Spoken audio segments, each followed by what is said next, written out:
Hello, and welcome to the world of psychology. Today we will journey into the realm of learning. On our expedition, we will be joined by 3 young students eager to learn about learning. Let's go!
Hey, where's Trey?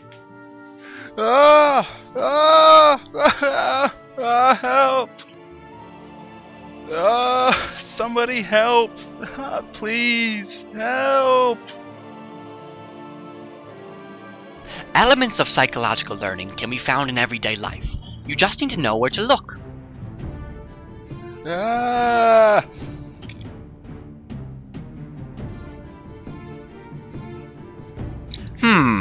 Now that reminds me. Classical conditioning was first explored by Ivan Pavlov in his studies of the salivation of dogs.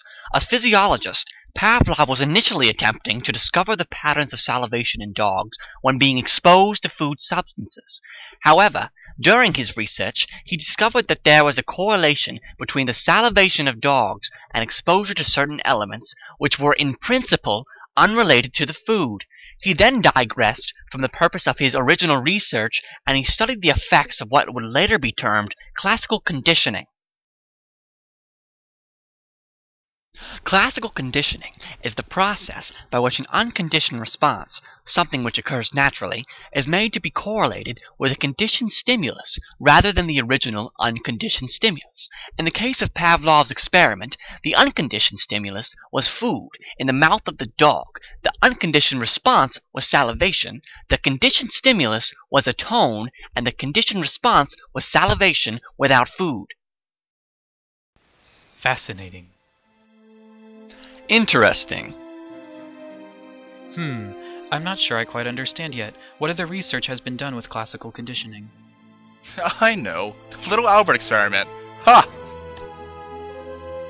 Trey, look out!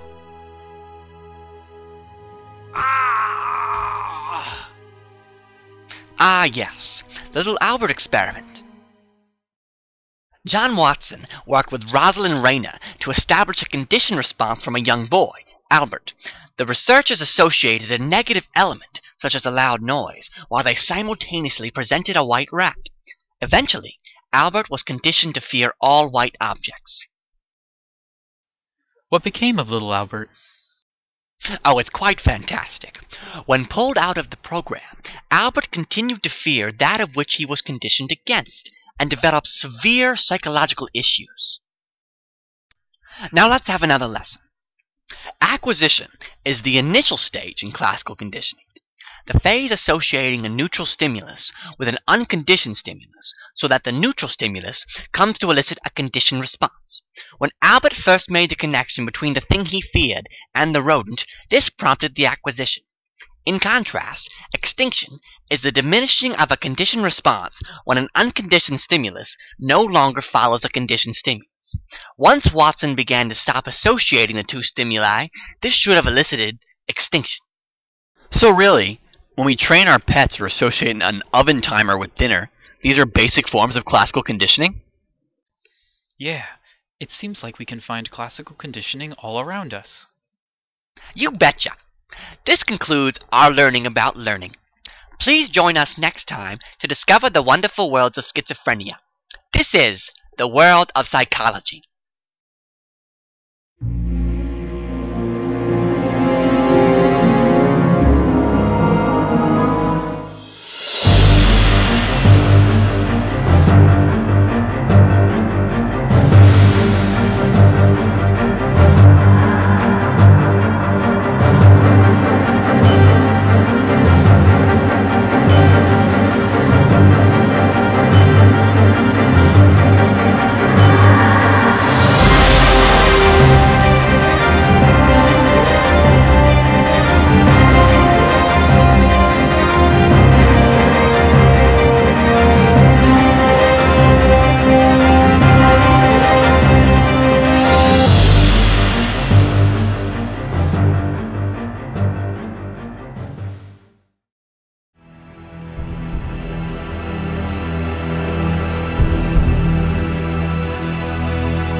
So let's have another lesson.